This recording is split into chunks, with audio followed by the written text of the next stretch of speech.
창조 스토리 16장. 왜 천지와 만물을 말씀으로 창조하셨는가? 첫 번째 챕터 아마르의 말씀을 주시다. 말씀의 수단으로 천지 만물을 창조하시다. 창조주 하나님은 지금까지 만물을 창조하실 때 일관되게 단 한 가지 수단인 말씀으로만 하셨습니다. 이후 넷째 날에서 여섯째 날까지도 역시 말씀으로 해달별의 조화와 각종 동물들을 이끌어내시죠. 창세기 1장 14절 바른 성경. 하나님이 말씀하시기를 하늘 창공에 빛나는 것들이 생겨서 낮과 밤을 가르고 계절과 날과 해를 나타내는 표가 되어라.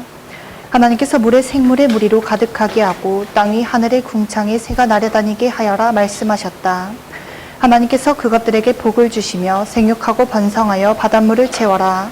새들도 땅에 번성하여라 말씀하셨다. 하나님께서 땅은 생물을 그 종류대로 가축과 기는 것과 땅의 짐승을 그 종류대로 내라 말씀하심으로 그대로 되었다. 하나님께서 우리가 우리의 형상을 따라 우리의 모양대로 사람을 만들고 그들이 바다의 고기와 하늘의 새와 가축과 온 땅과 땅에 기는 모든 것을 다스리게 하자 말씀하시고 하나님께서 그들에게 복을 주시며 말씀하시기를 생육하고 번성하며 땅에 충만하고 그것을 정복하여라. 그리고 바다의 고기와 하늘의 새와 땅 위에 움직이는 모든 짐승을 다스려라 하셨다. 또 하나님께서 말씀하시기를 보아라 내가 온 땅 위에 씨 맺는 모든 채소와 씨 있는 열매를 맺는 모든 나무를 너희에게 주니 그것이 너희의 양식이 될 것이며. 네. 바른 성경으로 이제 통일이 잘 돼 있어서 개역개정은 통일이 잘 안 된 것 같아서 바른 성경을 읽어봤어요. 말씀하신다라는 얘기가 계속 나오고 있죠. 성경 저자들도 세상 만물이 하나님의 말씀으로 창조되었다고 이야기를 하죠. 시편 33편 6절. 여호와의 말씀으로 하늘이 지음이 되었으며 그 만상을 그의 입 기운으로 이루었도다. 그가 바닷물을 모아 무더기 같이 쌓으시며 깊은 물을 곳간에 두시도다. 온 땅은 여호와를 두려워하며 세상의 모든 거민들은 그를 경외할지어다. 그가 말씀하심에 이루어졌으며 명령하시되 경고히 섰도다. 히브리서 11장 3절. 믿음으로 모든 세계가 하나님의 말씀으로 지어진 줄을 우리가 아나니. 네, 이쯤에서 하나님의 창조 수단에 관해 생각할 필요가 있겠죠. 창조주는 세상을 만들어낼 수 있는 다양한 수단을 선택하실 수 있습니다. 다른 누군가를 통해서 창조할 수도 있고 직접 어떤 행동을, 특별한 행동을 통해서 하실 수도 있고 그런데 왜 꼭 말씀이란 수단으로 창조하실까? 사람들은 하나님이 어떤 행동이나 수고 없이 오로지 말씀만으로, 행동 없이 말씀만으로 무에서 유를 창조할 수 있다는 것을 그 능력을 보여주기 위함이라고 말을 하죠. 사실 하나님이 당신의 능력을 보여주려 했다면 말씀하실 수고도 필요 없죠. 천지와 만물이 존재하라는 한 문장의 생각이면 충분하고 창조주는 아무 말 없이 생각만으로 창조하실 수 있단 말이에요. 그럼에도 말씀이란 수단이 그러니까 하나님이 행동을 가지고 창조하셔도 대단한 거죠.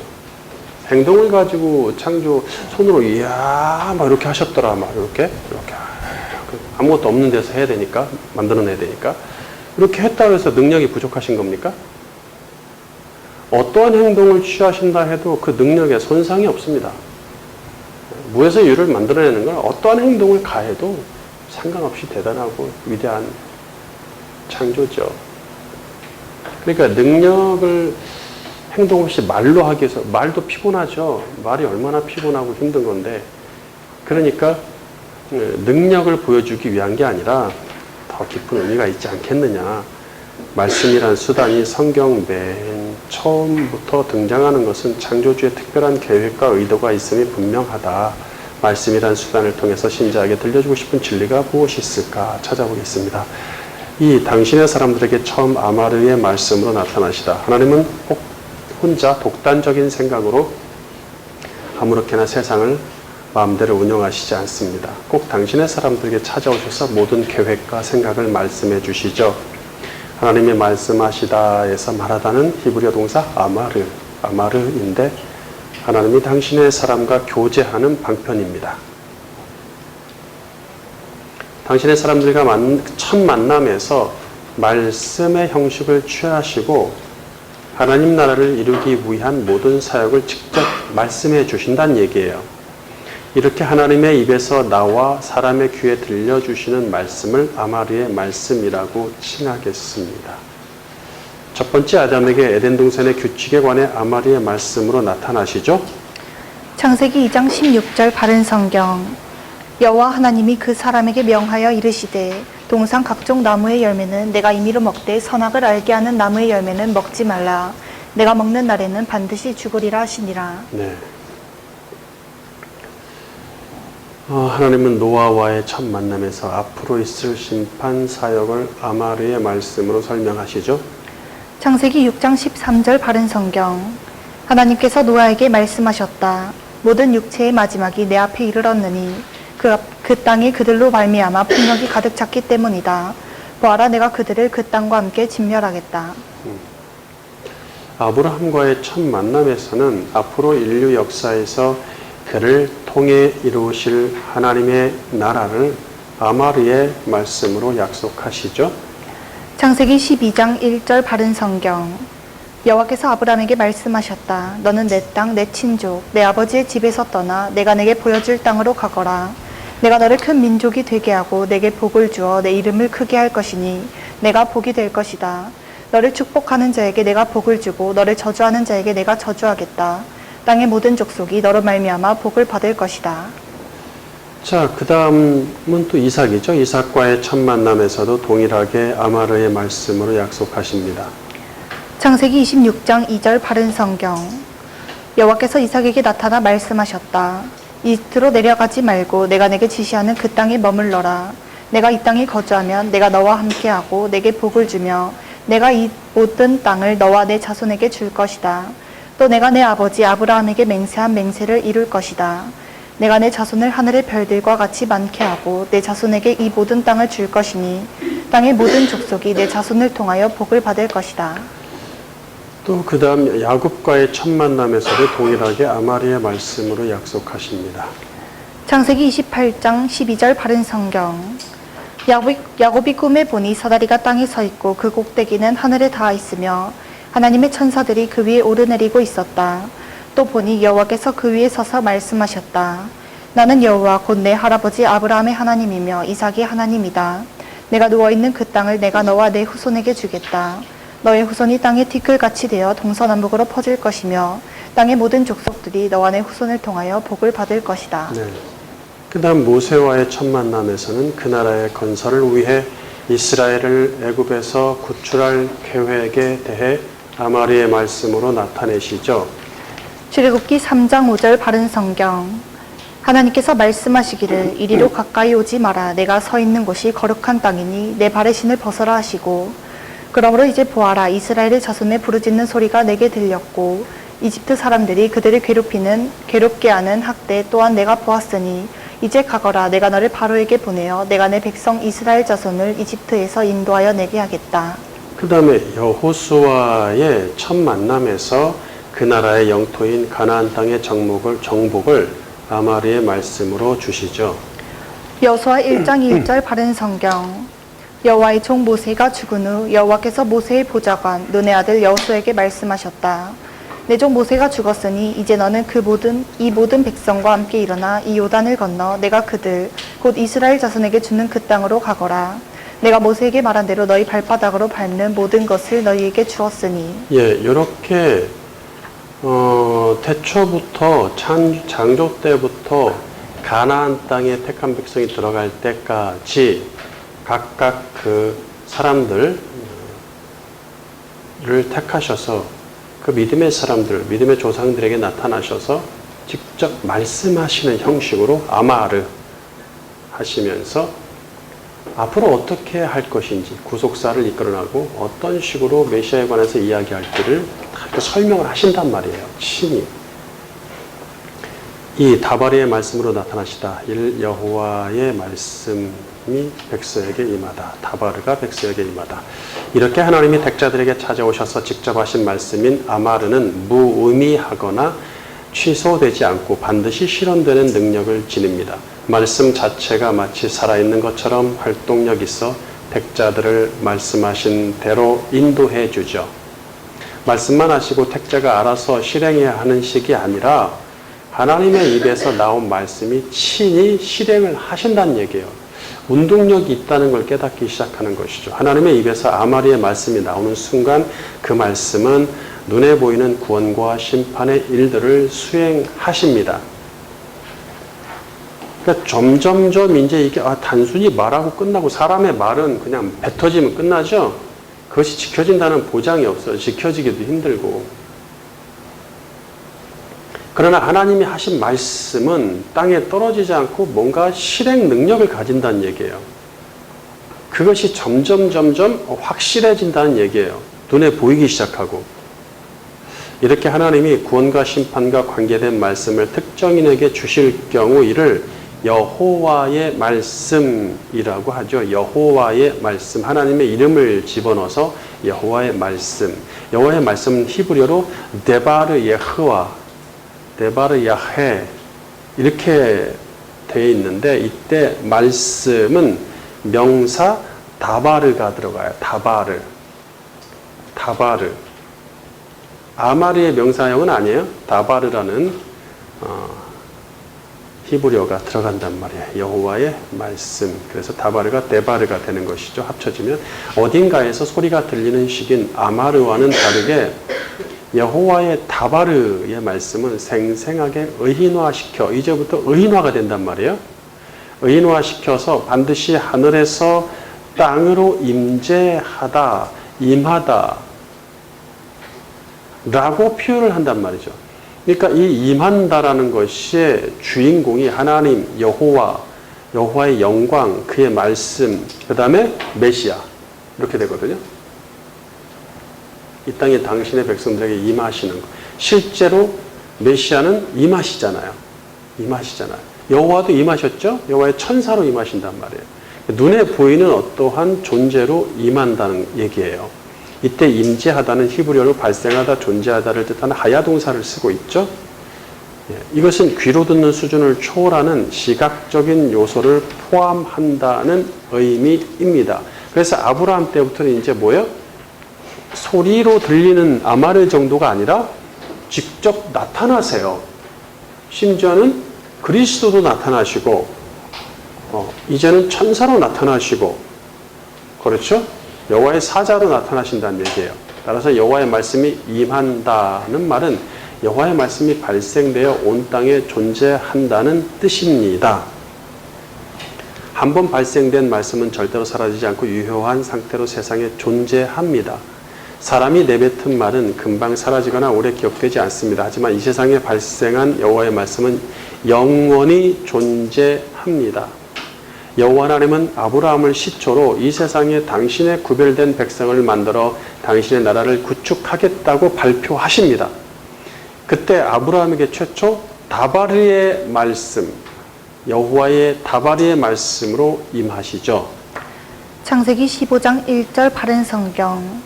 이 일들 후에 여호와의 말씀이 환상 가운데 아브라함에게 임하여 말씀하시기를 아브라함아 두려워하지 마라. 나는 너의 방패이고 너의 지극히 큰 상급이다 하시니.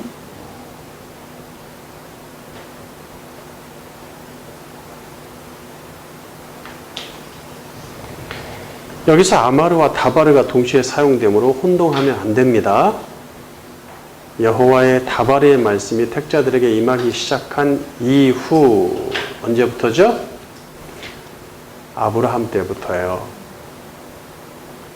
그러니까 아브라함 때부터는 이제 다바르 여호와의 말씀으로 좀 더 구체적이고 시각적이고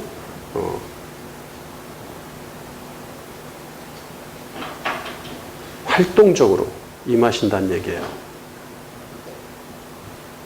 여호와의 다바르의 말씀이 택자들에게 임하기 시작한 이후에도 여전히 계속해서 말하다란 뜻의 동사 아마르는 사용됩니다. 계속 말씀은 하세요. 그러나 이제부터는 여호와의 다바르의 말씀이 동시에 사용되면서 다바르의 말씀에 강조가 되고 있음을 염두에 두어야 한다는 얘기예요. 그래서 그 다바르라는 말씀 앞에 여호와가 붙는다는 얘기죠. 4절 보아라 여호와의 말씀이 그에게 임하여 말씀하시기를 그는 너의 상속자가 되지 못할 것이다. 너 오직 내 몸에서 나올 자 그가 너의 상속자가 될 것이다 라고 하셨다. 여호와께서 그를 밖으로 이끌어내어 말씀하시기를 하늘을 향하여 보아라 내가 별들을 셀 수 있거든 그것들을 세어보아라 하시고 그에게 또 말씀하시기를 내 후손이 이와 같이 될 것이다 라고 하셨다. 예, 여기 후손은 자손은 원어로 제라이죠. 제라고 단수로 쓰였고 구속자를 상징한다. 최초 아담에게 주셨던 씨의 약속을 오랜 세월이 흘러 다시 아브라함에게 상기시키고 있죠. 말씀으로 계시된 씨에 관한 이야기는 아브라함의 후손을 구원하심으로 실현될 것이죠. 약속대로 그의 후손인 이스라엘은 번성하여 큰 민족을 이룹니다. 이전에는 특정인 한 사람에게 필요한 말씀이었다면 이제부터는 민족과 백성에게 필요한 말씀으로 임하기 시작하죠. 이제는 무리, 군중, 그래서 카할 이런 수준으로 총회 수준으로 바뀌기 시작한다는 얘기예요. 출애굽기부터 민수기까지 여호와의 말씀은 선지자 모세를 통해 이스라엘 백성에게 주십니다.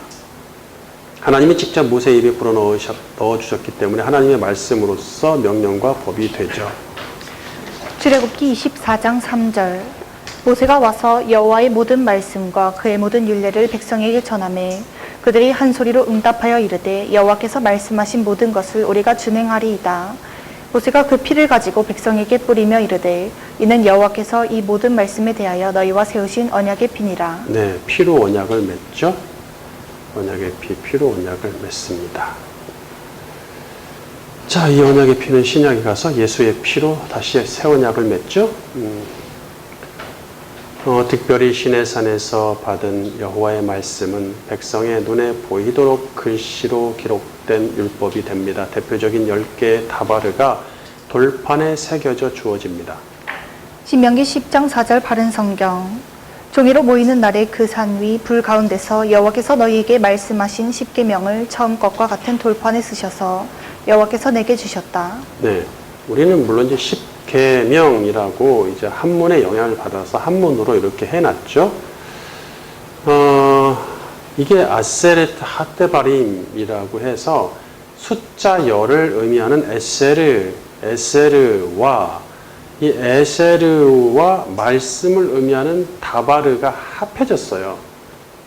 다바르 앞에 관사가 붙어서 그 말씀 핫데바림이 되고 에세르가 아세르트가 된 거예요. 그래서 원어대로 그대로 직역하면 10개의 다바르, 10개의 다발이 아니라 10개의 다바르, 10개의 말씀이란 뜻이죠, 원래.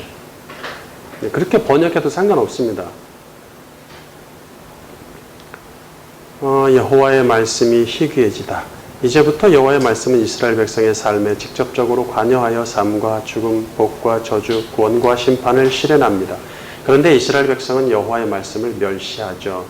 여호수아는 이스라엘 백성이 피로 맹세한 언약의 말씀을 준행하지 못함으로 죽음과 저주와 심판이 실현될 것을 예고합니다. 여호수아 23장 15절 바른 성경 여호와 너희 하나님께서 너희에게 하신 모든 선한 말씀이 너희에게 이루어진 것 같이 여호와께서 하신 모든 재앙의 말씀도 너희에게 이루어질 것이니 여호와 너희 하나님께서 너희에게 주신 이 아름다운 땅에서 너희를 멸할 때까지 이루어질 것이다. 너희가 여호와 너희 하나님께서 너희에게 명령하신 언약을 어기고 가서 다른 신들을 섬겨 그것들에게 절할 때 여호와의 진노가 너희에게 내릴 것이니 너희가 그분께서 너희에게 주신 아름다운 땅에서 곧 멸망할 것이다. 네, 이미 예고가 돼 있었죠. 사사 시대를 지나면서 이 예언대로 이루어지니 하나님은 이스라엘을 멀리 하시면서 여호와의 말씀이 희귀해집니다. 공식적으로 떠난 것은 언제 떠났죠? 하나님이 이스라엘 백성을 떠난 것? 버린 것? 응? 정탐꾼 사건입니다. 그때 뭐라고 얘기했죠? 내가 모세 너를 통해서 민족 다시 일으켜야 되겠다. 그렇게 발표하셨다는 것은 물론 모세 기도에 의해서 거두셨지만 그 마음이 이미 표출되신 거죠. 이미 버리셨다고 말씀하신 거죠. 자, 어쨌든 그래도 선한 말씀을 하셨기 때문에 그 선한 말씀이 이루어져서 가나안 땅을 정복했습니다. 거기까지 했는데 그 뒤로부터는 이제 심판의 말씀들이, 재앙의 말씀들이 다바르가 주어지기 시작한다는 얘기예요. 그들은 거기서 그렇게 될 거니까. 그러니까 여호와의 말씀이 희귀해져요. 말씀을 멀리하니까. 하나님 멀리하고. 당시 이스라엘 백성의 타락상이 어느 정도였는지는 백성의 최고 지도자인 엘리 제사장 집안을 보면 충분히 알 수가 있습니다. 사무엘상 2장 12절 바른 성경. 엘리의 아들들은 행실이 나빠 여호와를 알지 못하더라.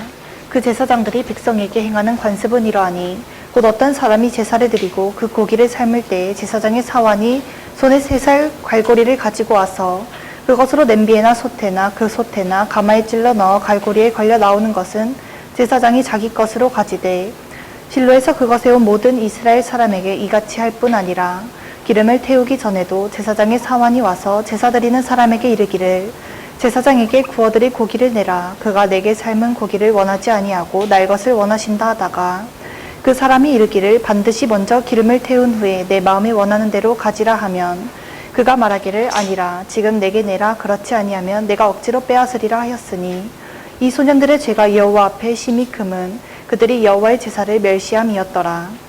엘리가 매우 늙었더니 그의 아들들이 온 이스라엘에게 행한 모든 일과 회막문에서 수종드는 여인들과 동침하였음을 듣고 네, 이 엘리의 아들들의 악행은 그들이 여호와를 모르기 때문에 나타나는 현상들이겠죠. 그들이 여호와를 알지 못하더라. 야, 여호와의 집에서 일하는 지도자가 여호와를 모르는 일이 발생합니다.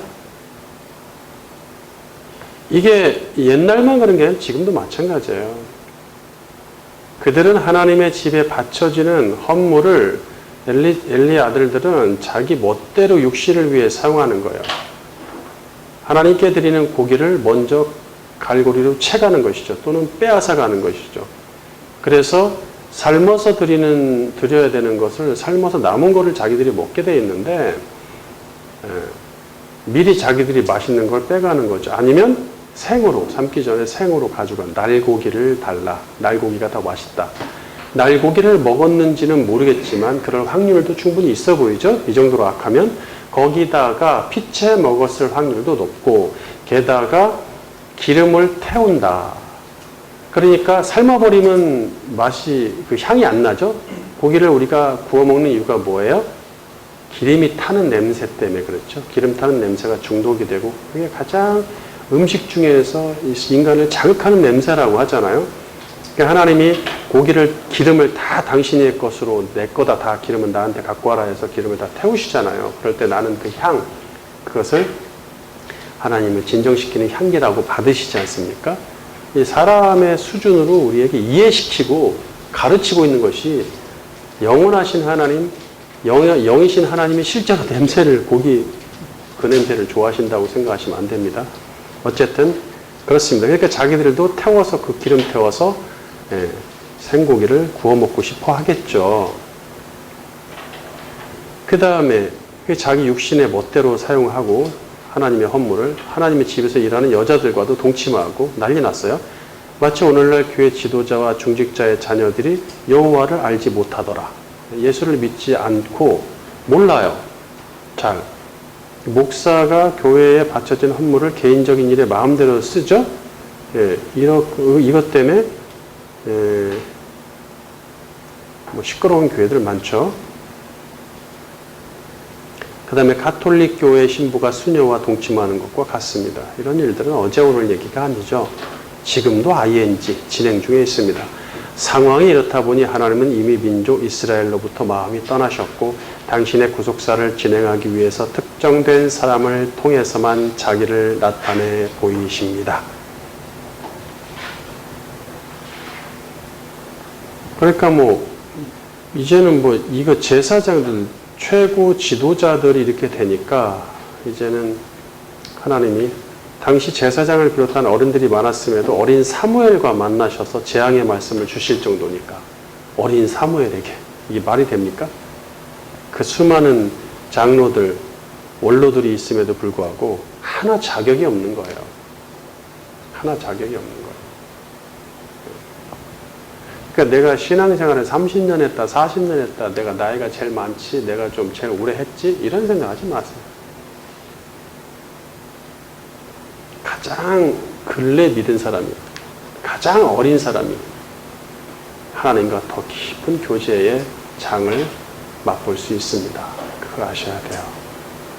안타까운 일은 사무엘 시대부터 여호와의 말씀이 주로 심판과 관련해서 임하기 시작한다는 것이죠. 사무엘상 3장 1절 바른 성경. 소년 사무엘이 엘리 앞에서 여호와를 섬겼는데 그 당시에는 여호와의 말씀이 희귀하고 환상도 자주 나타나지 않았다. 여호와께서 사무엘에게 말씀하셨다. 보아라, 내가 이스라엘 가운데 한 가지 일을 하려고 하는데 누구든지 그것을 듣는 자는 그 두 귀가 울릴 것이니 내가 엘리의 집에 대하여 말한 모든 것을 그날 엘리에게 처음부터 끝까지 시행하겠다. 그가 하는 죄악 때문에 그의 집은 영원히 심판하겠다고 내가 그에게 선포했으니 이는 그의 아들들이 스스로 저주받을 짓을 했으나 그가 책망하지 않았기 때문이다. 네, 말씀이 희귀하다. 야, 이게 말이 됩니까, 이게? 이스라엘이 무엇을 경험하고 지금 어느 땅에 어떻게 기적으로 들어앉아 있는데 여호와의 말씀이 다바르가 희귀했다. 희귀했다.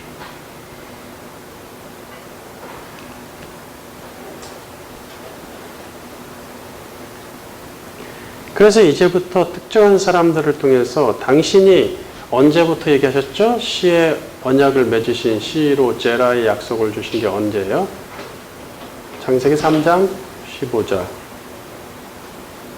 창세기 때부터 창조 시대부터 에덴 동산에서부터 주셨기 때문에 그 다음에 아브라함과 이삭과 야곱을 통해 주셨고 노아에게도 언약을 주셨죠. 무지개를 통해서. 그런 것들을 통해서 당신이 약속을 하신 게 있어요. 이 선한 구원의 약속을 이루시는데 특정한 사람을 골라서 진행은 하십니다. 그러나 이스라엘 백성 자체가 예뻐서 그들을 사랑해서 끝까지 그들을 복주시고 데려가시는 건 아니에요. 네, 그들은 이미 버렸어요. 물론 계속해서 돌아오라고 얘기는 하지만 이미 마음이 떠나신 건 오래됐죠. 그럼에도 사랑의 하나님 끝까지 경고는 하시는 거예요. 그리고 당시에 특정한 사람들만, 소수의 사람들만 데리고 가시는 거, 이것을 잊지 마셔야 돼요. 그러므로 여호수아 시대 이후에 어떤 이스라엘 백성이 어떤 것들 그런 것들을 보고 우리가 본받아서 우리도 그들처럼 이렇게 되자, 이건 되게 우스운 일이에요. 하나님은 그거에 관심이 크게 없으세요. 오로지 메시아를 통해서 이루실 새 시대의 그 위대한 구원을 위해서 당신이 창세기 때부터 에덴 동산에서 약속하신 것을 지키는 과정이었다. 소수의 사람들을 데리고. 그것이 구약 성경입니다. 세 번째 챕터 심판을 위해 임하는 여호와의 말씀. 1. 여호와의 말씀이 심판의 사자로 나타나다. 다윗은 젊은 시절에 하나님의 말씀을 직접 들을 정도의 수준으로 경건했죠. 예, 직접 하나님의 말씀을 들을 수 있는 귀가 있었고 하나님도 직접 말씀하셨고 본인도 직접 하나님께 말씀을 할 정도였습니다. 하지만 자신의 제국을 형성한 이후에는 교만해져서 그 말씀을 귀하게 여기지 않죠. 그러니까 세력과 돈과 명예와 부를 가지면 하나님을 떠날 확률이 매우 높아진다. 매우 높아진다. 누가 그랬죠? 다윗이 그랬죠. 그 다음에 솔로몬이 그랬죠. 대부분의 왕들이 다 그랬죠. 그렇습니다.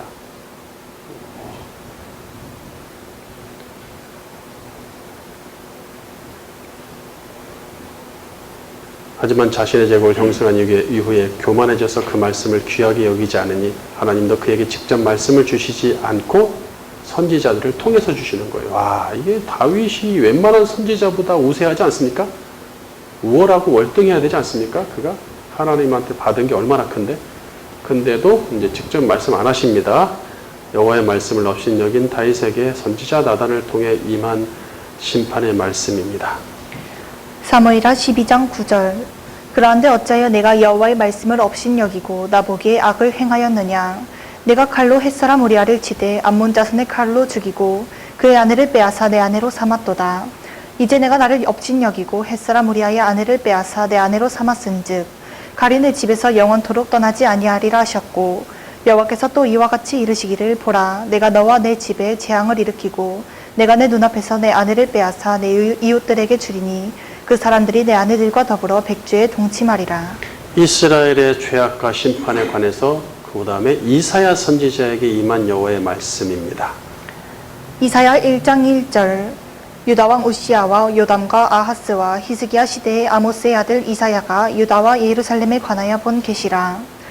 슬프다 범죄한 나라요 허물진 백성이요 행악의 종자요 행위가 부패한 자식이로다.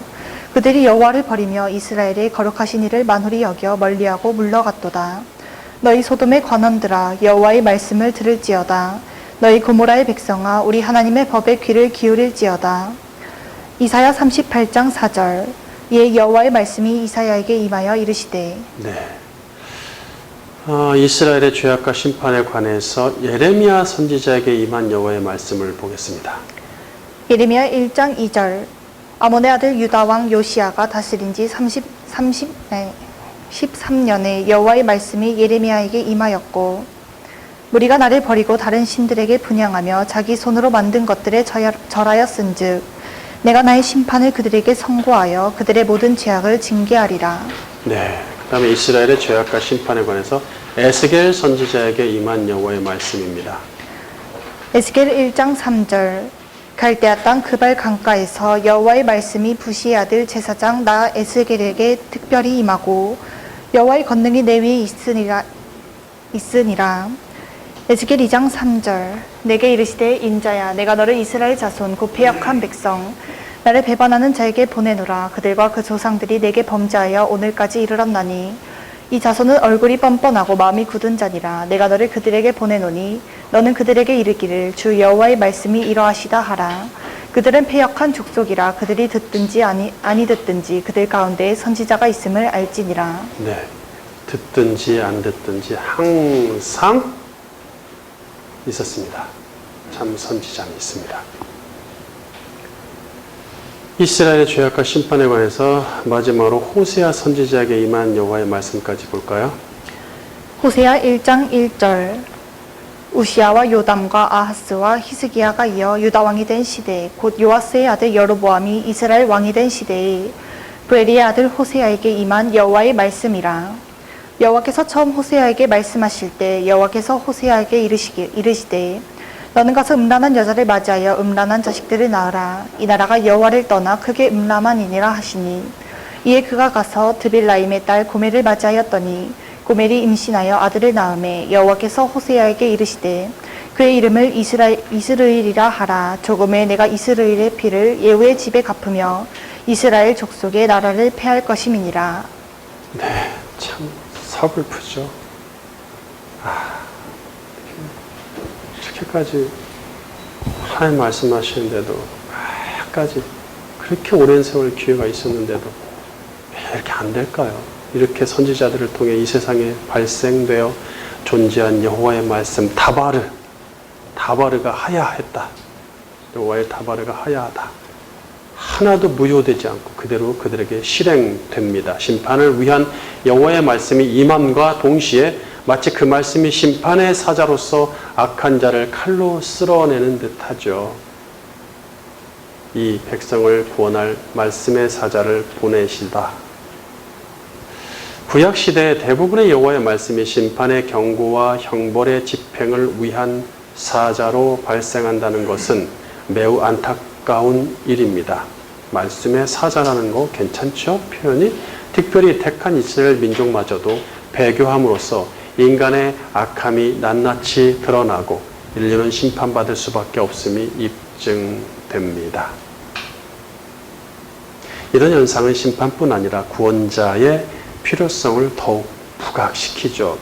그러면 그럴수록 이거 어떻게 인간한테는 답이 없다. 구원자가 필요하다. 따라서 여호와의 다발의 말씀은 심판의 사자로 임함과 동시에 필연적으로 구원자와 관련될 수밖에 없죠.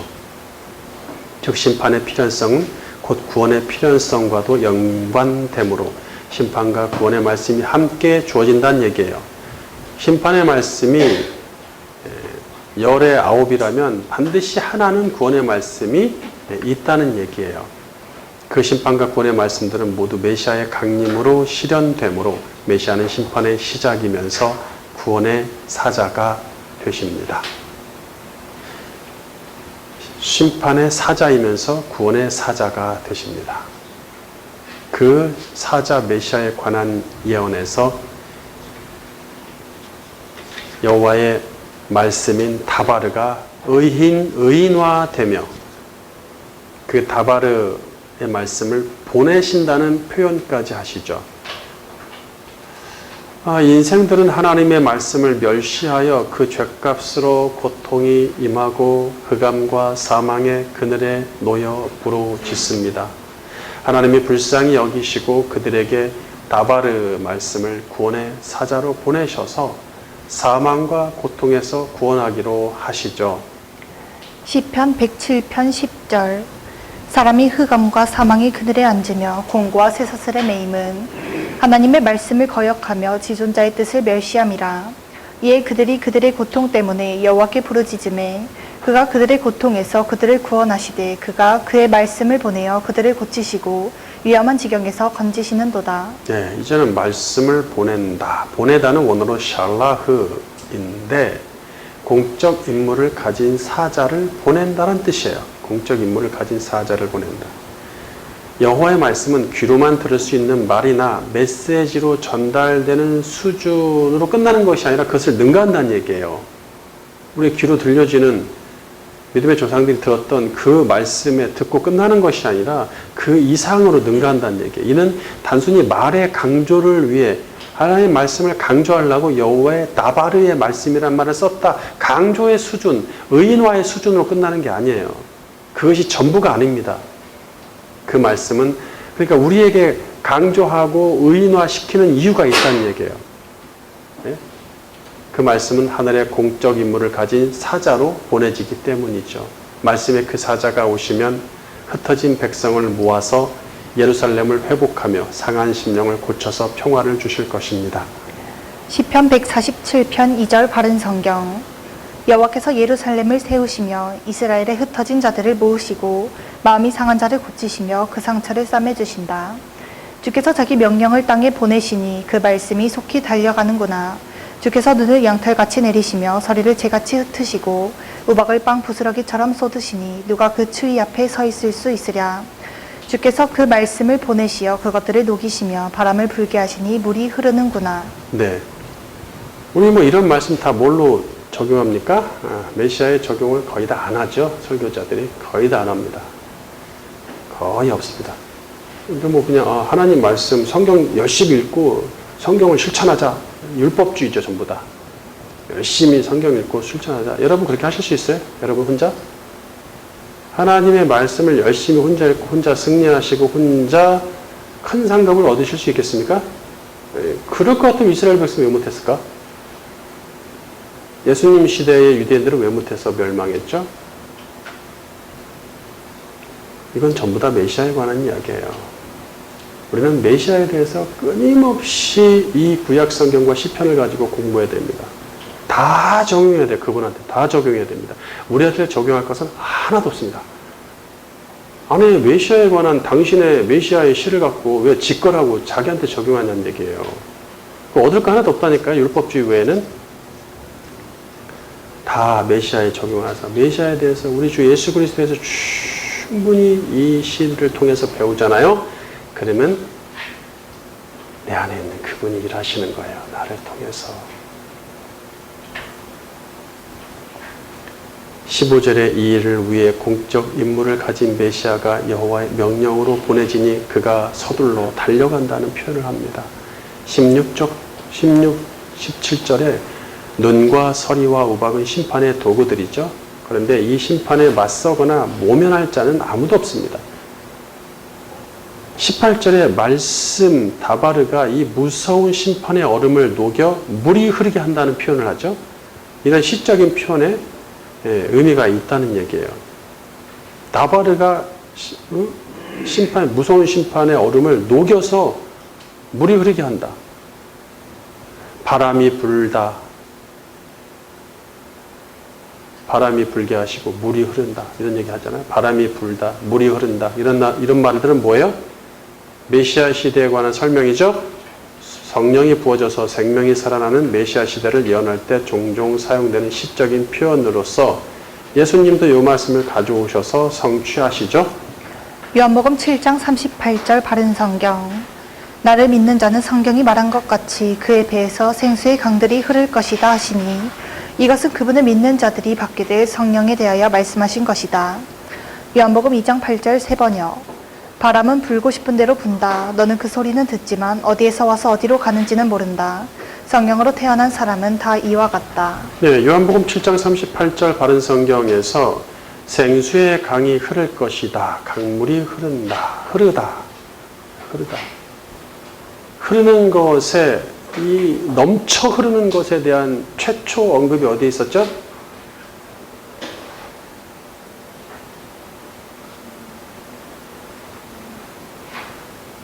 에덴 동산에 있었죠.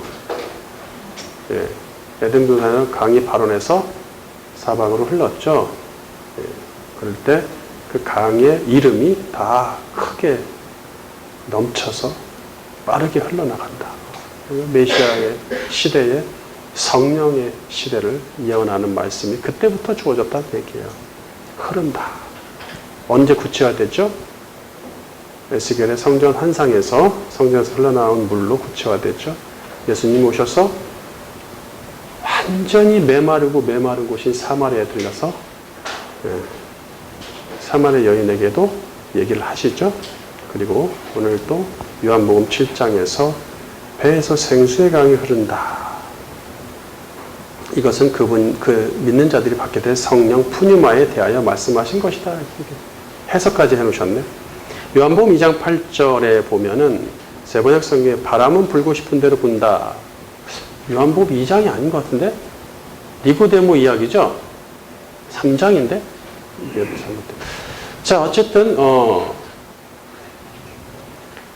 바람은 불고 싶은 대로 분다. 너는 그 소리는 듣지만 어디서 와서 어디로 가는지 모른다. 성령으로 태어난 사람은 다 이와 같다. 거듭남, 하늘로부터 다시 태어남, 아노덴에 대해서 설명해 주신 거죠? 네, 우리는 거듭남에 대해서 자세히 배웠죠. 그럴 때 바람은 불고 싶은 대로 분다.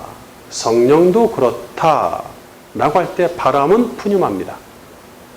성령도 그렇다 할 때도 이것도 푸뉴마입니다. 그러니까 성령은 원하는 대로 불어 가신다. 부신다. 성령이 분다. 바람이 분다. 성령이 분다. 그대로 구약의 표현을 가져오는 것이죠. 네 번째 챕터 이스라엘 민족을 위한 사자에서 온 민족을 위한 사자로 특별히 이스라엘 민족에게 임했던 말씀의 사자, 구약시대에 특정인에게만 임하셨던 메시아는 이제 택한 모든 민족을 위해 오실 것입니다. 이사야는 메시아가 하나님 나라의 왕으로 강림해서 다윗의 왕위를 회복하고 백성을 다스릴 것을 예언합니다. 이사야 9장 6절. 이는 한 아기가 우리에게 낳고 한 아들을 우리에게 주신 바 되었는데 그의 어깨는 정사를 메었고 그의 이름은 기묘자라 모사라 전능하신 하나님이라 영존하시는 아버지라 평강의 왕이라 할 것임이라. 그 정사와 평강이 더함이 무궁하며 또 다윗의 왕자와 그의 나라에 군림하여 그 나라를 굳게 세우고 지금 이후로 영원히 정의와 공의로 그것을 보존하실 것이라. 만군의 여호와의 열심히 이를 이루시리라. 네, 몇 번 했던 것 같은데 6절에 기묘자라, 모사라 이런 말들이 나오죠. 번역상 많은 논란이 있어서 원어대로 직역해야 한다는 주장들이 이미 제기되어 왔습니다. 우리나라는 뭐 더 이상 얘기를 안 하지만 이미 서양의 학자들을 통해서 지금도 계속 제기가 되고 있어요. 히브리어 문법상 기묘라, 모사라, 기묘자라, 모사라. 처음에 기묘라, 모사라 하더니 그게 도대체 저는 무슨 말인지 하나도 몰랐어요. 그전에도. 이게 한문인데 몰랐는데 신학교 들어가서도 잘 몰랐어요. 이게 뭔 말인지. 원어를 알고 나서 알게 된 거지. 기묘자라고 이제 바뀌죠. 모사를 두 개의 독립된 명사로 번역할 수 없습니다. 히브리 문법상 기묘자, 모사 이렇게 두 가지. 그러니까 메시아에 대한 설명이잖아요. 설명을 하는데 그 중에 이제 두 단어로 따로따로 이 두 가지로 번역할 수 없다는 얘기. 기묘자는 원어로 펠레인데 기적을 뜻하고 명사, 그 다음에 모사는 아야츠로 계획한다라는 뜻입니다. 계획한다. 근데 이 아야츠가 계획한하고 형용사형으로 바뀌어 있거든요. 형용사형으로 바뀌어 있고 아야츠는 앞에 펠레를 꾸며주고 있단 말이에요. 펠레, 기적을 꾸며주고 있기 때문에 기묘자라 모사라가 아니라 계획한 기적이 됩니다. 계획한 기적. 성자 메시아가 이 땅에 전능의 하나님, 영존의 아버지, 평강의 왕으로 강림하는 일은 이미 창세전에 성부 하나님이 계획하신 기적이겠죠. 이 계획된 기적은 미리 보기나 예고 없이, 미리 보기는 요즘 용어네요. 미리 보기나 예고 없이 BC 주전 4년에 갑자기 베들레헴에서 한 아기가 태어남으로 실현된 것이 아닙니다. 느닷없이가 아닙니다. 이미 메시아는 구약시대 전능의 하나님, 영존의 아버지, 평강의 왕으로 일하셨죠. 구약시대에 그리스도가 일한 거에 대해서 발견하지 못하는 것은 참으로 슬픈 일이에요. 그러면 갑자기 쳐다만 보고 있다가 구약시대 그 어두운 시대를 쳐다만 보고 있다가 메시아는 하늘에서 뚝 인간으로 떨어졌다, 이게 되는 거잖아요. 구약에서 일하신 메시아를 생각하지 못하기 때문에 천주교는 아기로 남아있는 거예요. 아기로. 항상 아기로 남아있어. 아기 예수. 누가 안고 있는 거? 마리아가 안고 있는 아기 예수 남아있는. 그리고 전능한 분은 마리아님이 되시겠죠. 그들에게. 근데 그분은 갑자기 아기로 태어난 게 아니라 이미 일하고 계셨다. 그래서 그 말씀의 사자가 이스라엘 백성 곁에 임했다고 밝히죠. 8절 주께서 야곱에게 말씀을 보내시며 그것을 이스라엘에게 임하게 하셨은즉 모든 백성 곧 에브라임과 사마리아 주민이 알 것이거늘 그들이 교만하고 완악한 마음으로 말하기를 벽돌이 무너졌으나 우리는 다듬은 돌로 쌓고 뽕나무들이 찍혔으나 우리는 백향목으로 그것을 대신하리라 하는도다. 그러니까 말씀 다바르가 보내졌고 그리고 그것을 보내셨고 그 말씀이 이스라엘에게 떨어졌다. 원어에는 원래 그렇게 돼서 떨어졌다. 이스라엘에게 떨어졌다.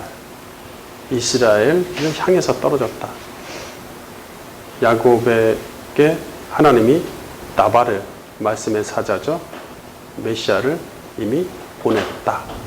자, 그러니까 보세요. 이거를 이렇게 생각, 그들이 언제 메시아를 봤냐 이러면 이제 안 되잖아요. 물론 이제 본 사람도 있지만, 특별히 본 사람이 있죠. 뭐 아비멜렉을 본다든지. 아비멜렉이 갑자기 왜 나와? 멜기세덱이 나와야지. 본다든지, 여호와의 사자를 아브라함이 본다든지, 이렇게 하면서 셋이 왔는데 둘은 천사로 가고 하나는 없어졌죠. 예, 그렇게. 여호와의 사자로, 말씀의 사자로 그분이 임하여서 있었다는 얘기, 활동을 하고 있었다는 얘기죠. 그 다음에 이스라엘 백성한테도 주어졌죠. 첫째 또 뭐가 있어요?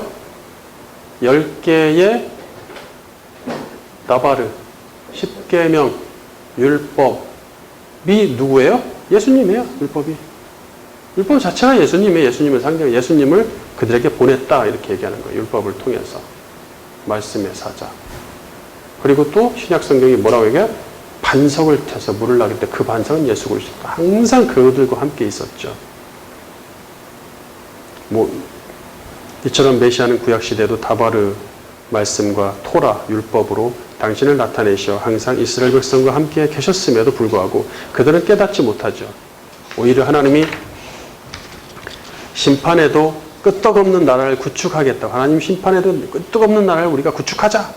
하나님이 흐트러버리면 다시 더 튼튼하게 구축하자 이런 거죠. 뭐 바벨탑 사건이 그때만 있었던 게 아니죠. 그 이후로도 계속 쌓고 있는 거죠. 그들은 더는 회생할 수 없는 형벌을 당하고 맙니다. 이 온 세상 민족들을 위한 언약의 사자를 예고하다. 옛 시대에는 여호와의 말씀이 민족 이스라엘에게만 임했단 말이에요. 그리고 말씀의 사자인 메시아가 이스라엘에게만 떨어져서 임해서 보내져서 그들에게만 적용됐다 할지라도 이제는 달라져요. 메시아가 강림하시면 민족적 이스라엘을 초월하여 온 세상의 영적 이스라엘이 여호와의 이름으로 오시는 말씀의 실체를 보게 됩니다. 이사야 2장 2절 바른 성경. 마지막 날이 올 때 여호와의 전의 산이 산들 꼭대기에 서고 언덕들 위에 높아지며 모든 민족들이 그리로 모여들 것이니 많은 백성들이 오면서 말할 것이다. 가자, 우리가 여호와의 산과 야곱의 하나님의 전으로 올라가자. 주께서 주님의 길을 우리에게 가르치실 것이니 우리는 그 길을 걸어갈 것이다. 이는 율법이 시온에서 여호와의 말씀이 예루살렘에서 나올 것이기 때문이다. 네, 모든 민족들, 많은 백성들. 옛날 시내 산에서 율법을 받았는데 이번에는 다른 장소인 시온산에서 다른 율법을 주신다. 이런 말로 이해하시면 안 되는 거예요. 예. 그동안 귀로만 들었던 율법의 실체, 본체가 시온에서 여호와의 말씀 다바르의 실체가 예루살렘에서 나온다는 뜻이죠. 2절에 모든 민족들이, 3절에 많은 백성들이 하나님 나라의 일원이 되어 하늘의 시온산과 하늘의 새 예루살렘으로 속속 모일 것입니다. 이제 오랜 구약시대 여호와의 말씀으로 당신을 계시하셨던 말씀의 실체가 강림해야만 하는 절박한 시간이 됩니다. 더 이상 미리 보기나 맛보기 정도가 아니라 아이의 성도 곁에서 영원히 함께 하시는 분으로 오셔야 합니다.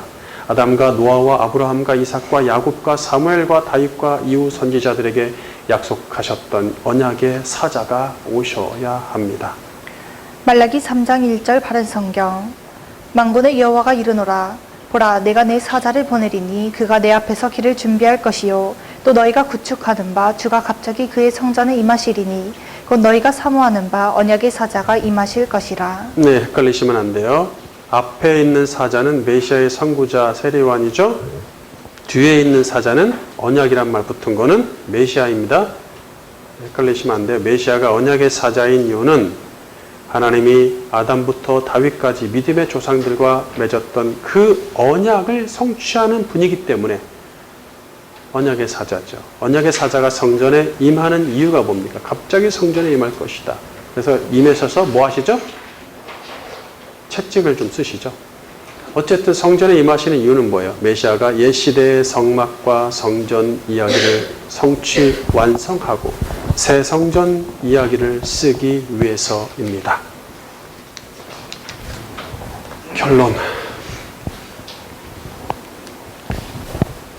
태초에 말씀의 도구로 세상을 창조하신 일은 창조주의 깊으신 지혜에서 비롯되었습니다.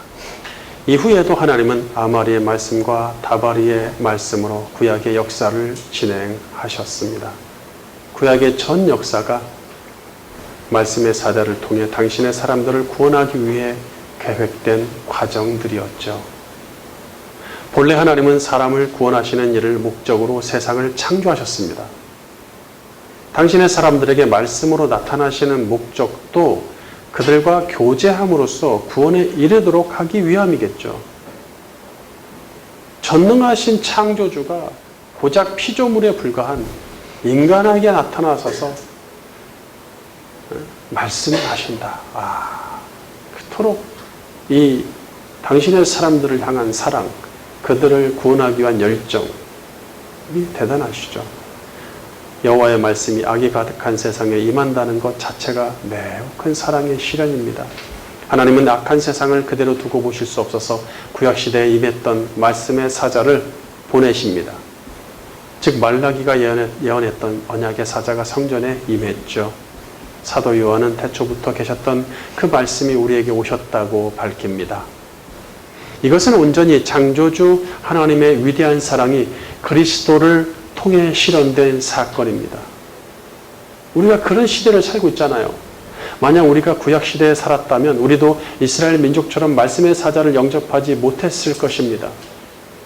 지금은 눈에 보이는 말씀의 사자로 이 세상에 내려오셨고 민족과 신분과 능력을 묻지도 따지지도 않고 당신의 그 사람들을 구원하시지 않습니까?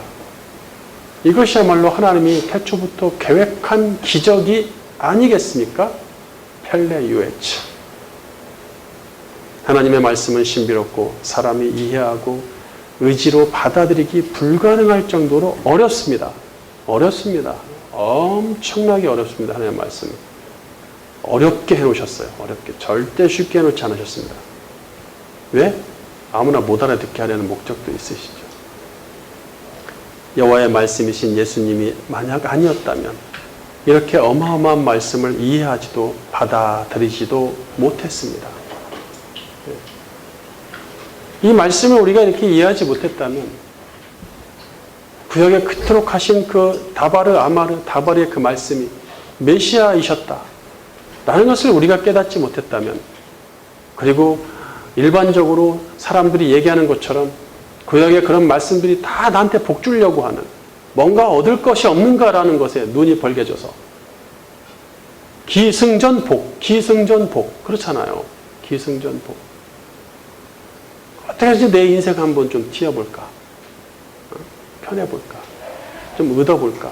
이런 생각으로 살았을 것입니다.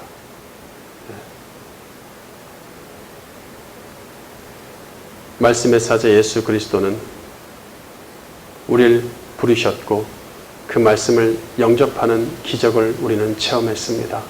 우리는 심판을 위한 다바르의 말씀이 아니라 구원을 위한 다바르의 말씀을 받은 자들이에요. 심판을 위한 다바르의 말씀, 구원을 위한 다바르의 말씀, 심판을 위한 다바르의 말씀이 적용되는 사람은 메시아가 심판자로 임해서 그 말씀을 성취하시죠. 구원을 위한 다바르의 말씀이 적용된 사람은 메시아가 구원의 사자로 오셔서 그 구원의 다바르의 말씀을 우리를 통해 성취하신다는 얘기예요. 우리가 어떤 말씀을 받은 자들입니까? 어떤 말씀이 우리한테 적용된 거예요? 나는 무엇이지? 이러고 계시지 않을 거 아닙니까? 깨닫고 있는데 귀가 닫히고 눈이 먼 사람도 많은데 우리는 열렸잖아요. 깨닫고 있잖아요. 우리의 행위가 비록 모자라고 늘 넘어지지만 깨닫고 있잖아요. 그러니 우리는 구원을 위한 다발의 말씀을 받고 적용된 사람이고, 그것에 따라서 구원의 사자의 성취를 우리가 경험하고 있는 것이죠. 그 다발의 말씀 우리를 통해 성취하십니다.